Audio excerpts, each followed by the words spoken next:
Hello to all participants of this webinar and welcome in today's session. I hope you all having a good day. I am Erita Recebe, the PCB organizer of this webinar. Today's webinar will discuss the topic of the challenges in keeping with BCMS up to date in accordance with ISO 22301.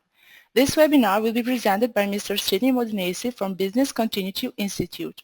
Also, he is a PCB partner and trainer. Mr. Modenesi has more than 13 years experience in business continuity and a strong background in ICT. At the end of the webinar, we have question and answer session in where all your questions will be answered by the presenter. Accordingly, I would kindly ask you to write down any question you may have during this webinar in the chat box of your control panel. Thank you very much for your attention and enjoy this webinar. Mr. Modenesi, you may start the presentation.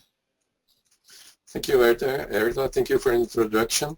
Hello, everyone. Good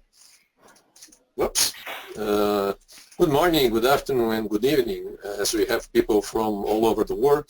Erita already made my introduction, so I'm going to spend time on here. Further information about my background and my experience and also the company I work for. And today, in this webinar, in this short webinar, I will try to cover the challenges we have in keeping our BCMS updated in accordance with the ISO standard. As a very short webinar, we have a net maybe 20 up to 25 minutes. I cannot go into further into deep details in all these challenges. So very advanced practitioners, BCDR practitioners may find this webinar to be a little bit too high level or a little bit too shallow. And for newcomers, it may be a little bit too heavy, as I will provide quite a lot of information. So I will try to keep on balance, on an average, let's say, cost-benefit and with all this content.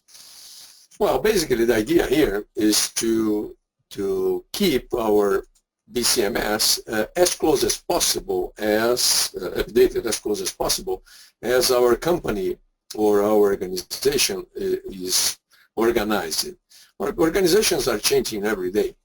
Everything is on change, continuously changing, while our BCMS, depending upon the policy we have, may require timely updates, and this time will be quite a lot high. Sometimes I've seen policies like plans have to be reviewed once a year or twice a year. BIAs reviewed every 2 years. It may be good or may be bad, not necessarily good or bad, but it has to be kept updated as close as possible. And I will cover these challenges throughout this webinar.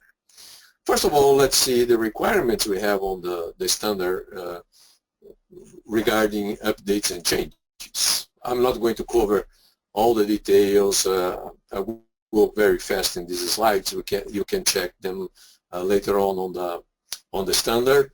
If you have the ISO 22301 on PDF format, it's pretty easy. Just go to search and look for changes and updates. It's pretty easy, pretty fast. So from very high level, we may have to review our policy from time to time to make sure our BCMS policy is still compliant with the requirements the company has. Also, we have to provide quite a lot of documented information. Documented information also requires updates and control of changes, versions, and so on. So also the documentation is on continuous changes. Item 8.1 is important because it mentions that the organization shall control planned and unplanned changes that may cause adverse effects in the organization. Well, we have quite a lot of challenges to keep planned changes under control, but usually we have no control at all on unplanned or unattended changes.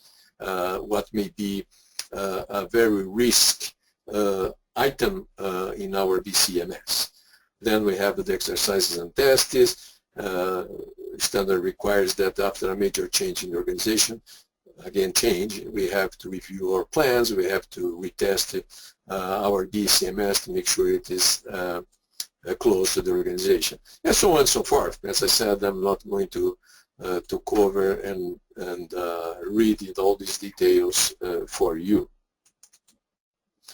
Of course, as Chapter 9 and 10 as part of the PDCA, monitoring, control, and corrective actions, they have more references to changes, right, and conformity as well.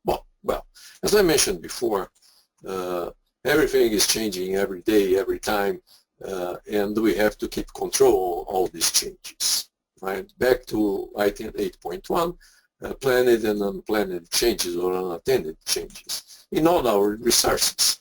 Well, resources is everything the organization is using. People, assets, location, ICT, equipment, components, product, services, process, everything we may consider to be as resource because it's a key component for the organization to deliver its product, services, or processes as mentioned in ISO 22301. Okay, now let's check the reality of the PDCA. We start with the plan in a very high level. Okay, we may consider in a plan phase at this time as where we are planning our BCMS. We will do our BIA, we will conduct our risk assessments, and we will define recovery strategy. We are planning. We are not executing anything. Then we reach the do phase, the execution, where we're going to implement a recovery strategy defined and approved by senior management according with the risk appetite they have. Then we have to write our plans, we have to train our people. Then we move to the next phase, where is to check. We're going to exercise and test everything we planned and executed in the first two phases. And finally, we have to act, where we're going to correct eventual gaps or deviations we found, or mistakes, and any non-conformity found during especially the exercise, the check phase, the exercises and tests. And then we keep this going, then we review the BIA, risks, and so on and so forth. Well, this is the theoretical model, but in reality it's a little bit too different. On the x-axis, we have the PDCA over time, while in the y-axis, we have the organization and the gaps and the risks we may find over time. As time passes by, the organization is changing, and the longer it takes, more changes we have inside or including outside the organization.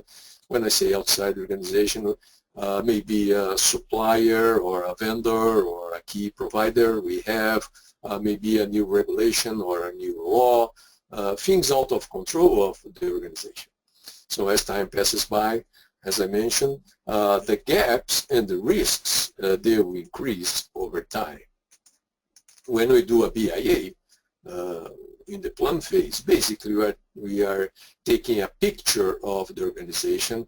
The longer, it's a blurred picture of the organization. The longer we take, more blurred is the picture. While the organization is like a movie, it is changing every second, every minute, every frame. So BIA is a good point to match the picture of the organization with the movie we are watching, we are seeing on our screen. The longer we take to review the BIA, the longer will be the gaps, basically caused by changes within the organization. This is the reality of the PDCA. Well, so it is clear that to keep our BCMS updated, then we have to control changes within the organization. As I mentioned, then the longer we take to identify and react to any changes within the organization, less efficient will be our BCMS, increasing the potential risk of the the organization in the event of a disruptive incident as described in the ISO 22301. Well, so then it's key to capture changes within the organization.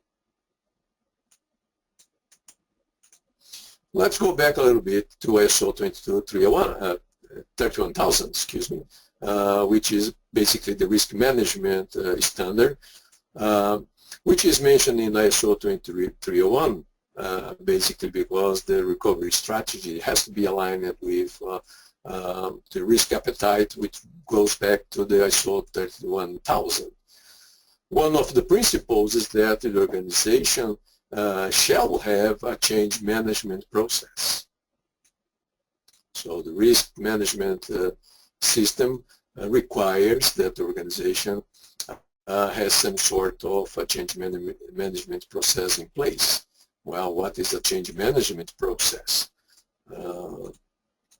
Basically, it's a way to control any transition or a change or a movement within the organization to keep all these changes under control and evaluating the impacts of the change. The risk of doing the change, the risk in not doing the change, and the potential risks after the change. This definition we can find it in Wikipedia. Step back a little bit, moving to my former background, which is information technology. There is a solid change management process in IT, which is called the change management process, which are very well described the flow where there are roles, responsibilities, very well described.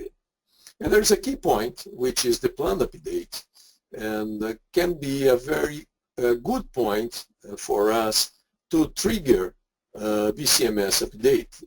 As we are talking about IT, then most likely we'll be talking about GRP plans, updating our disaster recovery plans for IT. Depending upon the maturity of the organization in change management process, many companies I did consultants for, usually it is much more a change release procedure than a change management procedure. Mature organizations will start evaluating the impact of the change at the beginning of the change, when the project starts. And the less mature organizations, they will evaluate the impact and the risks at the time to deliver the change, when, let's say, time is over, pressure is high to implement the change, and maybe there is no further time to evaluate the risks and impacts of doing or not doing the change. Anyway, if we're making the change, especially in IT, we have to make sure that our next version of the GRP plans will reflect the change implemented, and also we have to consider also that we require fallback plans in the event that the change we're implementing doesn't work. Let's say we are changing release of a major database, which is pretty common. Let's say we're changing database whatever XYZ from version N to version N+1. Recovery procedures may include taking a full backup of the database, and if this database is whatever gigabytes in size or terabytes, it may take quite a few hours to take this backup and then implement the change, increase in the version, move to the production, make sure everything is working properly. In the event of the fail, then we have to use the recovery process, which may take an extra hours as well to return to the previous trusted point in our ICT environment. Excuse me, I'm going to go back a little bit. On the right side of the flow, we have the configuration database. also called the CMDB. What's that? It's a repository that the IT department has, where all this relationship between business processes, applications, systems, servers, networks, all components are mapped. So also, it's a question of maturity. Some companies have this very well CMDB implemented. Some are still in the very early stages. Mature CMDBs, it's pretty easy to map the impacts in changing one component, and the name of this component is CI configuration item. So if we make a change in one configuration item, it will affect other neighbors, CI, so on and so forth. So having this CMDB well implemented is key to evaluate the risk and the impact in making a change in our ICT environment. This is a common picture of the CMDB. Then we have the mapping, as I mentioned, business. Then we have applications or systems, mapping to services, mapping to components, and mapping to elements.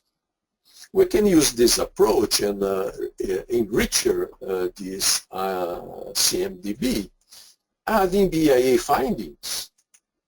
By example, in our BIAs, we will find, by example, financial impacts, operational impacts, regulatory impacts, MTPDs, MBCOs, RTOs, RPOs, and all these acronyms used in the standard used to evaluate our BIA.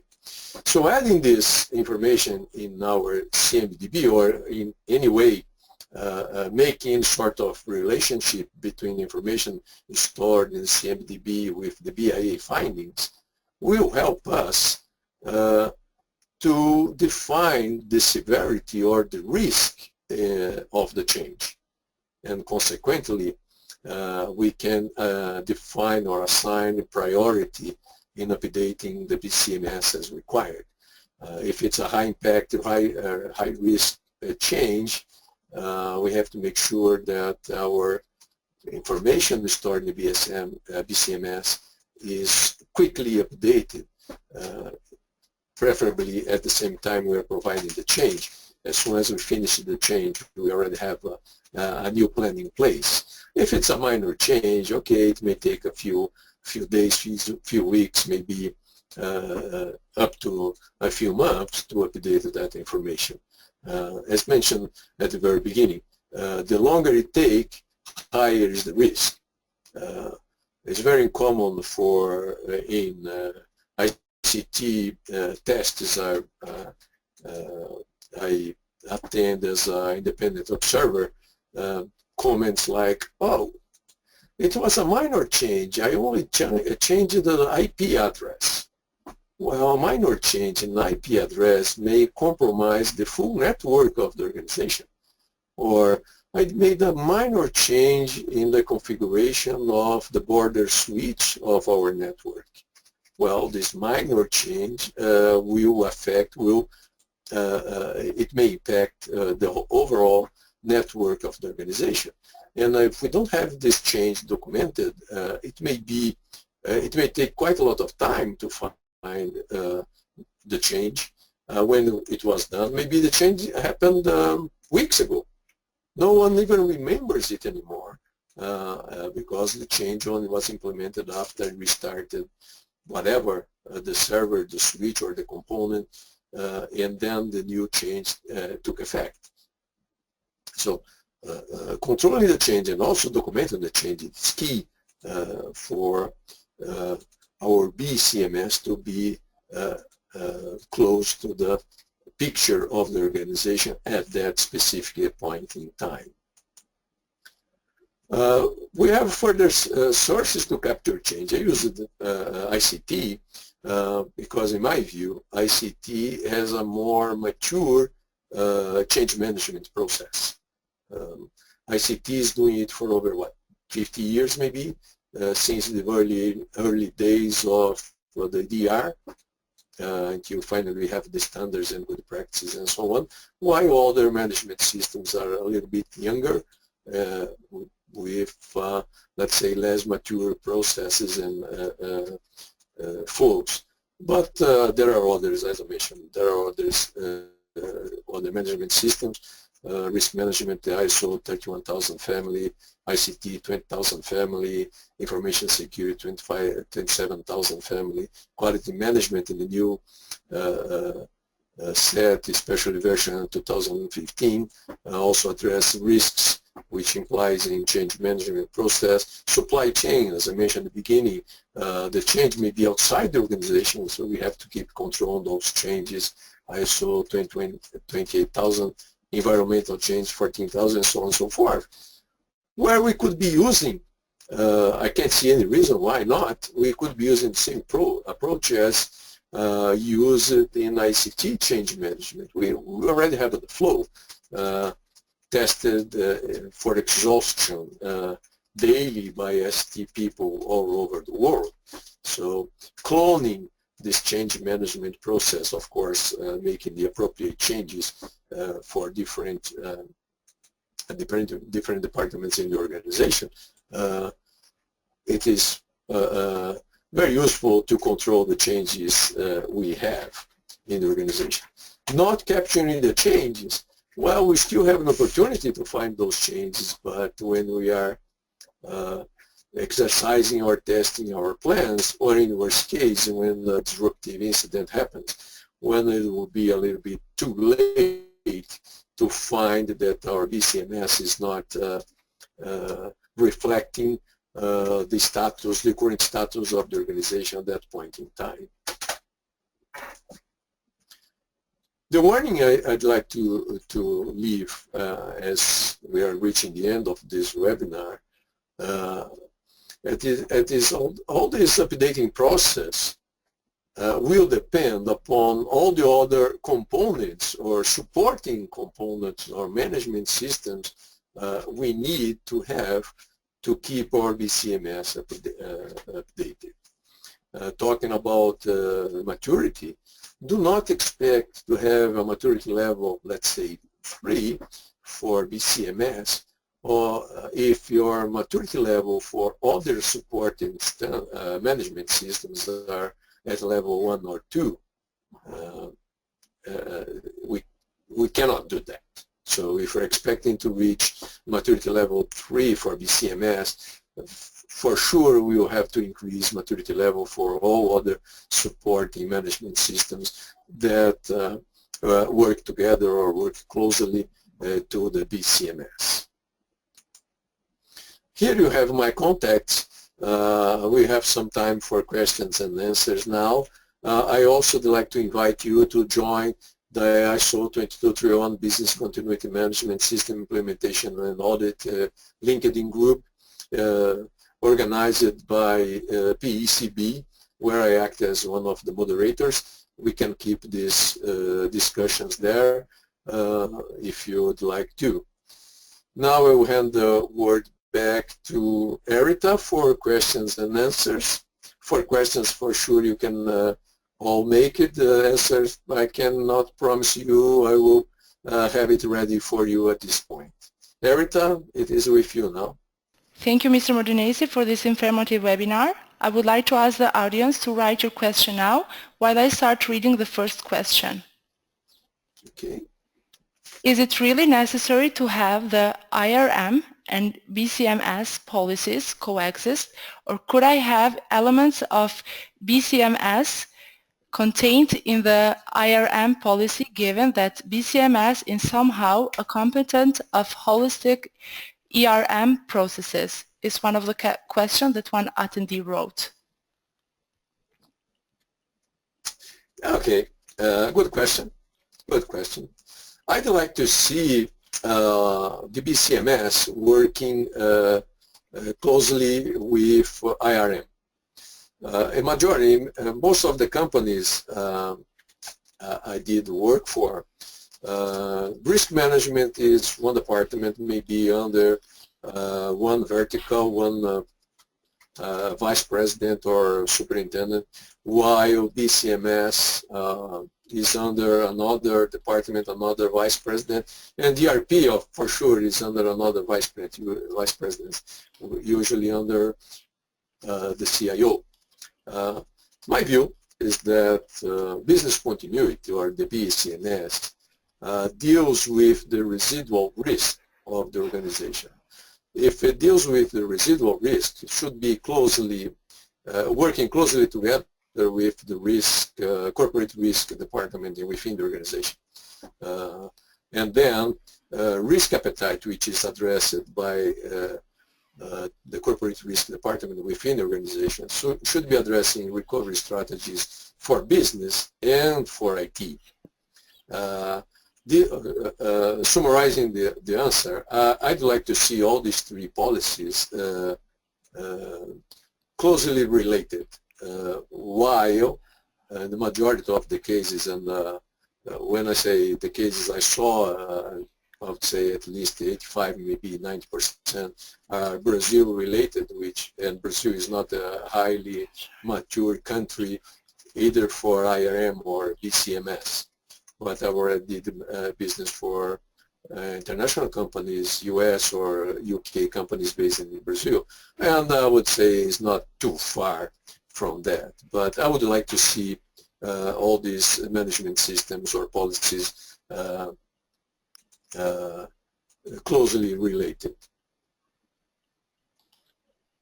Excuse me, I forgot to close my email system. Next question. Thank you for this answer. We will go with the next question. One attendee wrote, you said that BCMS policy should be reviewed from time to time to be able to keep up with business developments, but where does this leave ERM policy? Should it also be reviewed at commensurate frequency, as this policy, in my view, should be somehow be linked? Oh yes, I mentioned in the previous answer, yes. If you go back to ISO 31000, it also says that the risk management policy also has to be reviewed timely.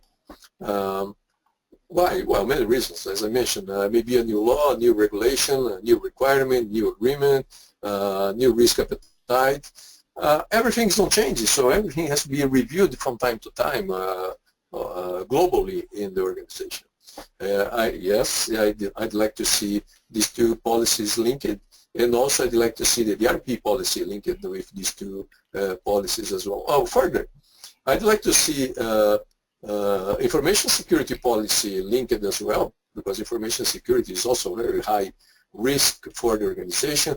Supply chain policy also linked with risk management policy. Yes, all these major policies, they should be all linked together, because basically all of them are dealing with risk appetite. Thank you for this answer. We will go with the next one.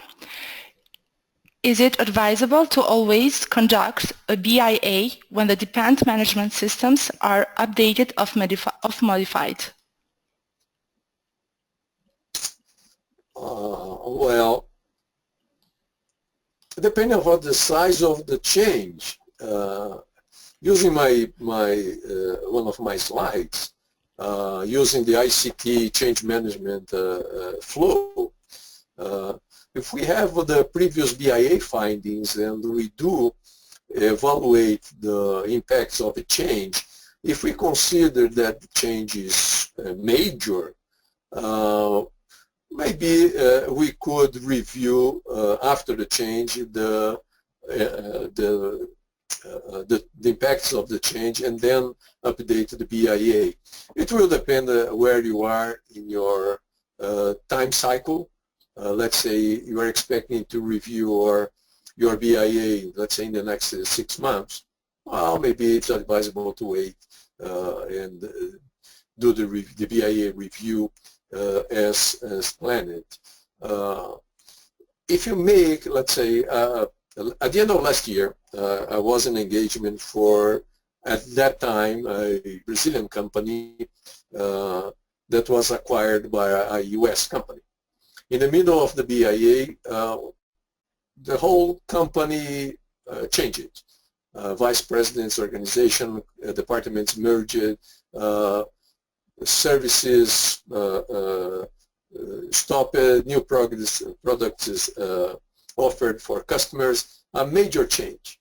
We have to, there was no other way except to stop the BIA. We started, waited a few months to things to settle down, and then restart the new BIA using the new organization of the new structure of the company, including the new products and services. So BIA, keeping BIA updated is tricky, but if you don't have a reliable BIA, which basically is all your intelligence, all further conclusions you make under the information you have is highly questionable, because you're making decisions, taking decisions using not reliable information.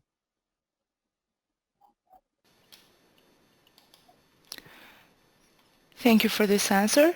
Because of the time limitation, we will be answering the final question. How often should a business continuity process be tested?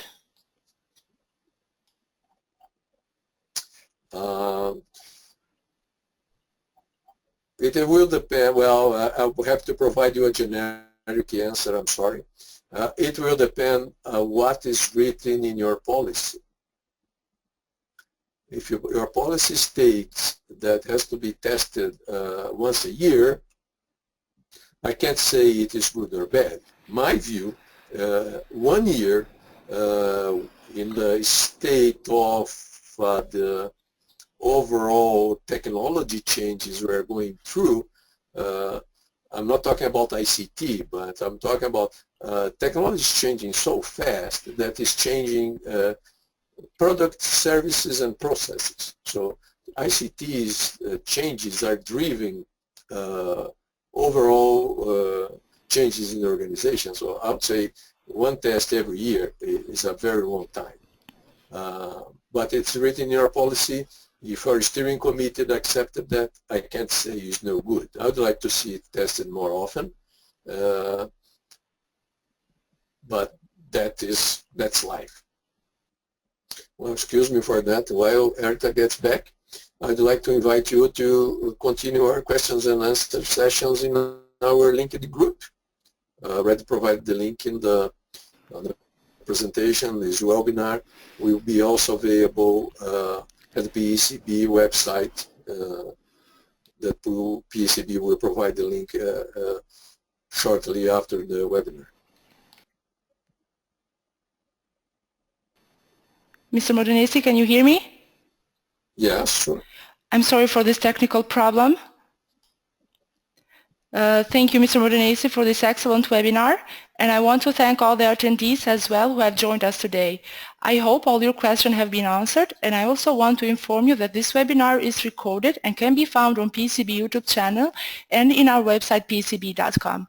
I hope you enjoyed this webinar, and I wish you all a good day.